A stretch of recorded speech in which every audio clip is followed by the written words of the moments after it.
Eto pa mga bossing ko ang ating mabibintog na butil ng bigas. Eto pa mga bossing ko ay isa sa mga subok na napakaswerte. Kayo po ba ay meron pong bigas sa inyo pong hapagkainan?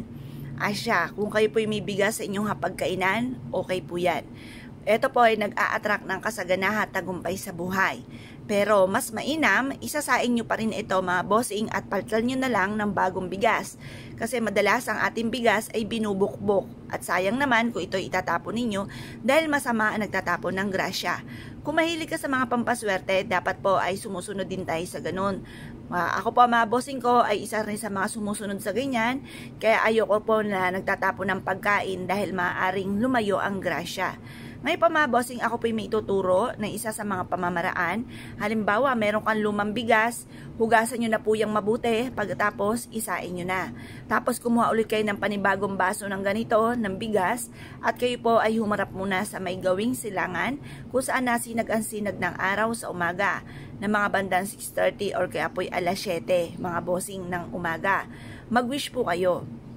Sa pamamagitan ng pampaswerteng ito, ay siksikliglig at umaapaw at maraming blessing ang darating sa akin. Kailanman na hindi na ako maubusan ng pera. Masigit na magiging masagana ang aming pamumuhay. Hindi na ako mahihirapan pa na humanap ng pera at ang pera mismo ang kusang lalapit sa akin. Pero syempre mga bossing ko, yan ay mga salitaing magaganda.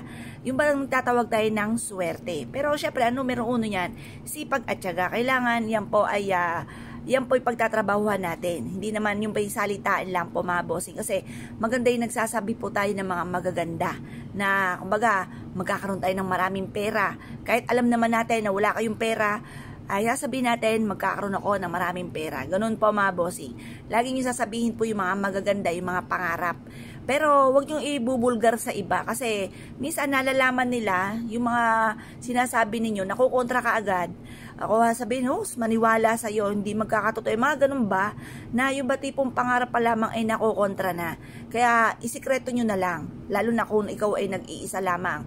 Lagi nyo paulit-ulitin mga bossing ko na pagsasabi ng mga magaganda. Ako pa mga bossing, kahit nakaupo ako sa trono, sa CR, paulit-ulit ko siya sabi na magkakaroon ako ng maraming benta, yayaman ako at magiging matagumpay. Ganun po mga bossing. Magkakaroon ako ng maraming pera. Ganun po mga bossing ang inyo pong gagawin. Ngayon po mga bossing, kung kayo po ay mahilig sa mga ganito mga pamamaraan, subukan nyo po itong aking tinuturong ito at mapapasin ninyo na mas magiging magaan ang daloy ng swerte. Kung dati-dati napakailap para lang kayo ay kumita ng pera, ito ay kaya tayo lagi magsasabi ng mga magaganda para lagi tayong iniaadya naman kung saan lagi tayo ay suswertihin.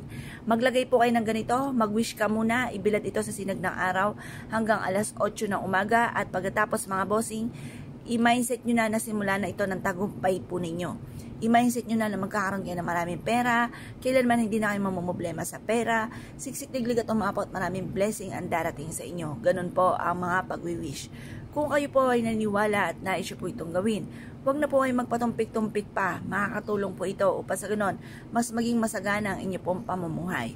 Kung kayo po ay naniniwala at nais po itong gawin, ay siya mga bossing. Good luck po sa inyo po lahat.